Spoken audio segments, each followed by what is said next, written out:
Hello everyone, मैं आज की इस वीडियो में आप सभी का स्वागत करता हूं। आज की इस वीडियो में हम डिस्कस करेंगे standardisation of the linear programming problem maximisation case in Hindi. Simplex method apply करने की डायरेक्शन में जो सबसे पहला स्टेप है वो है जो गिवन प्रॉब्लम है उसको स्टैंडर्ड फॉर्म में कन्वर्ट करना। तो आज उसी स्टेप के बारे में डिस्कस करेंगे कि जो प्रॉब्लम होगी उसको स्टैंडर्ड फॉर्म में कैसे कन्वर्ट करते हैं। तो स्टैंडर्ड फॉर्म में कन्वर्ट करने के लिए आपको बेसिकली दो स्टेप्स अप्लाई करने पड़ेंगे जो प्रॉब्लम आपको दी होगी उस पर। पहला स्टेप है कि जितनी भी इनइक्वालिटीज है आपकी कंस्ट्रेंट्स में, लीनियर प्रोग्रामिंग प्रॉब्लम के तीन पार्ट होते हैं: ऑब्जेक्टिव फंक्शन, कंस्ट्रेंट्स और आपके nature of the decision variables. तो जो कंस्ट्रेंट्स गिवन होंगी वो जनरली आपकी इनइक्वालिटीज की फॉर्म में गिवन होती है। तो उन इनइक्वालिटीज को कन्वर्ट करना है इक्वेशंस की फॉर्म में। तो ये आपका पहला स्टेप रहेगा स्टैंडर्ड फॉर्म में कन्वर्ट करने की डायरेक्शन में। उसके बाद जब हम इनइक्वालिटीज को इक्वालिटीज में कन्वर्ट कर लेंगे, फिर हमें जितने भी डिसीजन वेरिएबल्स हैं वो सभी डिसीजन वेरिएबल्स ऑब्जेक्टिव फंक्शन में इंक्लूड करने हैं और विद देयर रेस्पेक्टिव कोएफिशिएंट्स। तो जितने भी डिसीजन वेरिएबल्स होंगे वो ऑब्जेक्टिव फंक्शन में दिखाएंगे उनके कोएफिशिएंट्स के साथ। तो ये दो स्टेप्स हैं जो आपके काफी इंपॉर्टेंट हैं और जो हमें फॉलो करने हैं, अप्लाई करने हैं कोई भी प्रॉब्लम को स्टैंडर्ड फॉर्म में कन्वर्ट करने के लिए। तो इनके बारे में डिस्कस करते हैं अभी। और इससे पहले आपको ये चेक कर लेना है कि जो कंडीशंस है सिंप्लेक्स मेथड अप्लाई करने की वो आपकी फुलफिल हो रही है उस प्रॉब्लम में। वो कंडीशन हमने पिछली वीडियो में डिस्कस की थी कि जो राइट हैंड साइड है वो पॉजिटिव होनी चाहिए, नॉन नेगेटिव होनी चाहिए, और डिसीजन वेरिएबल्स भी आपके नॉन नेगेटिव या फिर रेस्ट्रिक्टेड इन साइन होनी चाहिए। तो ये कंडीशंस चेक करने के बाद फिर हम आगे प्रोसीड करेंगे और प्रॉब्लम को स्टैंडर्ड फॉर्म में कन्वर्ट करने को देखेंगे। तो ये एक सैंपल प्रॉब्लम है, मैक्सिमाइजेशन टाइप प्रॉब्लम है, जिसमें ऑब्जेक्टिव फंक्शन आपका गिवन है g that is equal to 10x1 plus 15x2 subject to certain constants. तो कुछ कंस्टेंट्स आपको गिवन है, लाइक आपकी जो फर्स्ट कंस्टेंट है 4x1 plus 5x2 less than और इक्वल टू 100, और सेकंड कंस्टेंट है 5x1 plus 8x2 less than और इक्वल टू 200। तो जनरली जब मैक्सिमाइजेशन टाइप की प्रॉब्लम्स होती हैं तो उसमें जो इनइक्वालिटी की डायरेक्शन है वो आपको इस नेचर की मिलती है। हालांकि सभी केसेस में ऐसा नहीं होता है, लेकिन हम एक्सपेक्ट करते हैं कि जो आपकी कंस्टेंट्स होंगी वो लेस देन और इक्वल टू टाइप की होंगी। अगर ऐसा नहीं है तो उसके लिए डिफरेंट मेथड है, बिग एम मेथड, वो अप्लाई करते हैं। तो फिर नेक्स्ट वीडियो हम उसको डिस्कस करेंगे। एक बार अज्यूम करके चलते हैं कि जो आपकी फर्स्ट कंस्टेंट है वो रिप्रेजेंट करती है जो रॉ मटेरियल अवेलेबल है आपकी ऑर्गेनाइजेशन में, कि रॉ मटेरियल की जो रिक्वायरमेंट है पर यूनिट, अगर x1 के लिए देखें तो 4 यूनिट्स हैं और x2 के लिए देखें तो 5 यूनिट्स हैं, और टोटल यूनिट्स अवेलेबल है आपकी 100 यूनिट्स। तो ये कंस्टेंट बेसिकली आपको कम्युनिकेट करती है कि आपका जो कंजप्शन है रॉ मटेरियल का ये 100 यूनिट से ज्यादा नहीं हो सकता है, क्योंकि आपके पास 100 यूनिट्स ही अवेलेबल है। दूसरी कंस्टेंट है उसको अज्यूम करते हैं कि वो डिनोट करती है लेबर आवर्स को, कि आपके पास कितने लेबर आवर्स अवेलेबल हैं, यानी कि अगर लेबर के देखें तो कितने घंटे आपके पास अवेलेबल हैं, तो वो आपके पास टोटल है 200 यूनिट्स। तो x1 और x2 के प्रोडक्शन के लिए आप मैक्सिमम 200 लेबर आवर्स यूज कर सकते हैं, उससे उससे ज्यादा आप यूज नहीं कर सकते हैं। तो ये दो कंस्टेंट्स आपकी जो लिमिटेशन है, स्कैरसिटी ऑफ रिसोर्सेज है, उसको रिप्रेजेंट करती हैं। इसके बाद condition of non negativity given है कि x1 और x2 should be greater than और इक्वल टू 0। तो यानी कि आपकी जो दो कंडीशंस थी सिंप्लेक्स मेथड अप्लाई करने की, वो दोनों ही आपकी फुलफिल होती हैं। अब हम प्रोसीड कर सकते हैं इस प्रॉब्लम को स्टैंडर्ड फॉर्म में कन्वर्ट करने के लिए। तो जैसे कि जो पहला स्टेप था वो ये है कि इनइक्वालिटीज को हमें कन्वर्ट करना है इक्वालिटीज में, राइट। जो भी दोनों कंस्टेंट्स में इनइक्वालिटी गिवन है उसको इक्वालिटी में कन्वर्ट करेंगे। तो उसके लिए हमें इस कंस्टेंट का नेचर समझना होगा। और नेचर क्या है कि दो साइड्स है इस कंस्टेंट की, एक है आपकी लेफ्ट हैंड साइड जो डिनोट करती है 4x1 प्लस 5x2 पार्ट को, और एक है राइट हैंड साइड जो कि 100 है, राइट। तो इस कंस्ट्रेंट में अगर हम देखते हैं कि जो 4x1 और 5x2 की वैल्यू है ये या तो 100 के बराबर हो सकती है या 100 से कम होनी चाहिए। बराबर कब होगी? जब 4x1 plus 5x2 exactly equal होगा 100 के। 4x1 plus 5x2 exactly equal होगा 100 के। और बाकी केसेस में क्या होगा? आपकी जो लेफ्ट हैंड साइड है यानी कि 4x1 प्लस 5x2 ये 100 से कम रहेगी। अब 100 से कितना कम रहेगी? ये 100 से 1 भी कम हो सकती है, 2 भी कम हो सकती है, 3 भी कम हो सकती है, 4 भी कम हो सकती है, और जो फ्रैक्शन है उसमें भी हो सकती है 0.5, 0.3, 0.4। तो there are n number of possibilities. तो 4x1 और 5 प्लस 5x2 और जो राइट हैंड साइड है उन दोनों का जो गैप है it can vary between 0 to 100, यानी कि 0 से 100 के बीच में हो सकता है। 0 कब होगा? जब 4x1 प्लस 5x2 की वैल्यू 100 होगी, तो दोनों राइट हैंड साइड और लेफ्ट हैंड साइड का गैप 0 होगा। और 100 कब होगा गैप?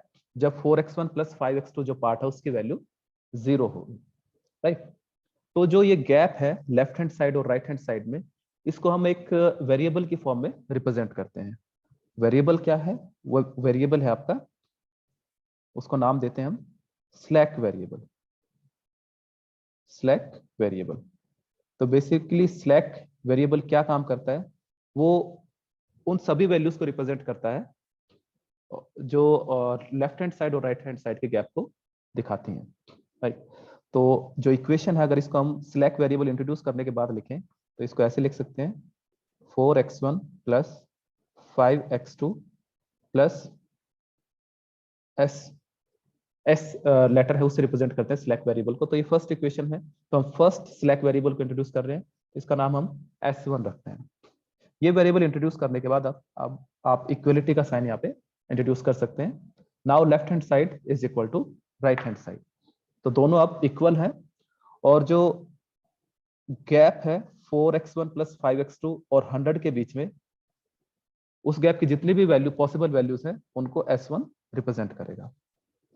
तो एक स्लैक वेरिएबल हमने यहाँ पे इंट्रोड्यूस किया।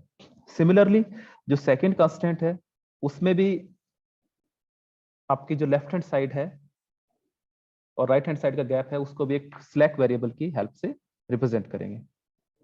लाइक इसको हम लिखेंगे 5x1 plus 8x2 plus S2 equal to 200। और ये चीज आपको ध्यान रखनी है कि हमने प्लस का साइन क्यों दिया है, यहाँ पे प्लस S1 क्यों किया है, माइनस S1 क्यों नहीं किया।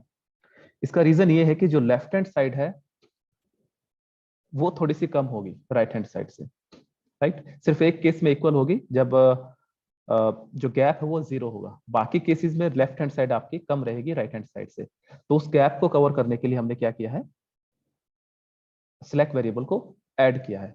पॉजिटिव साइन हमने, प्लस का साइन हमने यहाँ पे दिखाया है। और S1 की वैल्यू अब कितनी होगी? It will vary between 0 to 100। ये इस फॉर्म में आपकी रिप्रेजेंट करेंगे उसको, यानी कि जो S1 की वैल्यू है वो 0 भी हो सकती है, 1 भी हो सकती है, और अप टू 100 वो हो सकती है, यानी कि पूरे गैप को कवर करेगा S1 वेरिएबल। सिमिलरली अगर S2 की बात करते हैं तो इसकी वैल्यू कितने लाई करेगी आपकी? S2 की वैल्यू होगी 0 और 200 के बीच में, यानी कि ये जो पार्ट है और ये पार्ट है इन दोनों के गैप को रिप्रेजेंट करेगा। तो इसलिए हम क्या करते हैं, अगर आपकी कंस्ट्रेंट्स हैं वो लेस देन और इक्वल टू टाइप नेचर की हैं तो उनमें स्लैक वेरिएबल्स हम इंट्रोड्यूस करते हैं जो लेफ्ट हैंड साइड और राइट हैंड साइड के गैप को रिप्रेजेंट करेंगे। ठीक। अब ये करने स्लैक वेरिएबल्स इंट्रोड्यूस करने के बाद जो दूसरा पार्ट है स्टैंडर्ड फॉर्म में कन्वर्ट करने का, वो हमें अप्लाई करना है, दूसरा ऑपरेशन अप्लाई करना है। दूसरा ऑपरेशन क्या कहता है कि जितने भी वेरिएबल्स हैं वो सभी वेरिएबल्स आपको ऑब्जेक्टिव फंक्शन में शो करने हैं, इंक्लूड करने हैं। तो अब हमारे पास दो एडिशनल वेरिएबल्स आ गए हैं, S1 और S2। पहले हमारे पास दो थे, X1 X2, अब टोटल 4 वेरिएबल्स हो गए। तो इन 4 वेरिएबल्स को हम ऑब्जेक्टिव फंक्शन में शो करेंगे। तो आपका जो मॉडिफाइड ऑब्जेक्टिव फंक्शन है वो कुछ इस तरीके से दिखेगा, z equal to 10x1 plus 15x2। Plus S1 plus S2। अब अगर हम सेकंड कंडीशन को देखें स्टैंडर्ड फॉर्म में कन्वर्ट करने की, कि जो डिसीजन जितने भी वेरिएबल्स हैं ऑब्जेक्टिव फंक्शन में इंक्लूड करने हैं with their respective coefficients, right. तो उनके कोएफिशिएंट्स क्या है? x1 और x2 का कोएफिशिएंट ऑलरेडी गिवन है आपको 10 और 15 रेस्पेक्टिवली।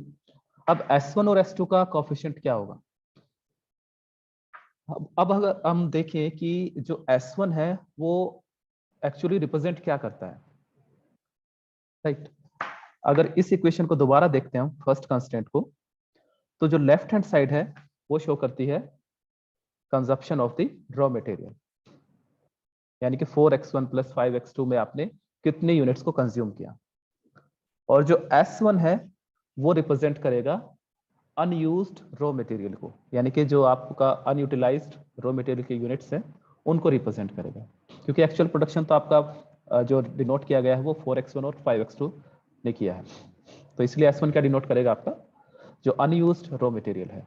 और लीनियर प्रोग्रामिंग प्रॉब्लम में जब सिंप्लेक्स मेथड हम अप्लाई करते हैं तो उसकी एक अजम्पशन है कि जो अनयूटिलाइज्ड आपका रिसोर्सेज हैं, अनयूज्ड रिसोर्सेज हैं, उनकी ना तो कोई कॉस्ट होती है और ना ही वो प्रॉफिट में कोई कंट्रीब्यूशन उनका होता है। तो इसका मीनिंग क्या है कि उनका प्रॉफिट में, अगर हम इसको देखते हैं कि जी आपका प्रॉफिट को रिप्रेजेंट करता है, तो S1 का कंट्रीब्यूशन कितना रहेगा प्रॉफिट में? 0। सिमिलरली S2 का भी कंट्रीब्यूशन कितना रहेगा? 0। S2 रिप्रेजेंट करता है अनयूटिलाइज्ड लेबर आवर्स को, कितने घंटे हमने यूज नहीं किए 200 में से, तो उसको रिप्रेजेंट करेगा। तो उसका भी कोएफिशिएंट आपका क्या रहेगा? 0। तो अब जो ये ऑब्जेक्टिव फंक्शन है ये आपका स्टैंडर्ड फॉर्म में है, एक स्टैंडर्ड ऑब्जेक्टिव फंक्शन को रिप्रेजेंट करता है। सिमिलरली जो जितने भी वेरिएबल्स है वो हमें हर एक इक्वेशन में भी शो करने हैं। तो आपकी जो फर्स्ट इक्वेशन थी, अगर उसको दोबारा लिखें हम तो वो कुछ ऐसे दिखेगी, 4x1 plus 5x2 plus S1 plus, अब S2 का हमें यहाँ पे दिखाना है, लेकिन S2 का इस इक्वेशन में कोई कंट्रीब्यूशन नहीं है, राइट। वो किसी भी तरीके से फर्स्ट इक्वेशन को इंपैक्ट नहीं करता है, तो हम उसका कोएफिशिएंट लेके चलेंगे 0। सो 0 S2 इक्वल टू 100। ये आपकी फर्स्ट स्टैंडर्ड फॉर्म में इक्वेशन है। फर्स्ट कांस्टेंट को आपने स्टैंडर्ड फॉर्म में कन्वर्ट किया। और सिमिलरली जो सेकंड इक्वेशन है उसको भी स्टैंडर्ड फॉर्म में कन्वर्ट करेंगे और S1 को भी उसमें इंक्लूड करेंगे। तो आपकी जो सेकंड इक्वेशन है वो कुछ ऐसे दिखेगी, 5x1 plus 8x2 plus S2 plus 0 S1, क्योंकि S1 का सेकंड कांस्टेंट में कोई कंट्रीब्यूशन नहीं है। S1 डिनोट करता है रॉ मटेरियल, जो अनयूज्ड रॉ मटेरियल उसको, तो उसका लेबर आवर्स में कोई इफेक्ट या कंट्रीब्यूशन नहीं रहेगा, तो इसलिए उसका कोएफिशिएंट भी 0 हमने लिया, इक्वल टू 200। तो अब आपकी ये स्टैंडर्ड फॉर्म में आ गई है सेकंड कांस्टेंट। तो इस तरीके से जो स्टैंडर्डाइजेशन का प्रोसीजर है वो आपको अप्लाई करना है। पहले इनइक्वालिटीज को रिमूव करना है, इक्वालिटी में कन्वर्ट करना है। कैसे करेंगे? By introducing slack variables. Slack variables को ऐड करके आप इनइक्वालिटी को रिमूव करेंगे। फिर ऑब्जेक्टिव फंक्शन को मॉडिफाई करेंगे, उसमें जो आपने स्लैक वेरिएबल्स इंट्रोड्यूस किए थे इक्वेशंस में वो आपको इंक्लूड करने हैं, और उनके कोएफिशिएंट्स क्या होंगे ऑब्जेक्टिव फंक्शन में? 0। फिर उसके बाद सभी वेरिएबल्स हैं वो आपको इक्वेशंस में भी दिखाने हैं। तो S2 को फर्स्ट इक्वेशन में दिखाना है 0 कोएफिशिएंट के साथ, S1 को सेकंड इक्वेशन में दिखाना है 0 कोएफिशिएंट के साथ। तो आज की वीडियो में इतना ही। अगली वीडियो में हम डिस्कस करेंगे कि जो मिनिमाइजेशन की प्रॉब्लम्स होंगी उनको कैसे आप स्टैंडर्ड फॉर्म में कन्वर्ट कर सकते हैं। Thank you for watching this video.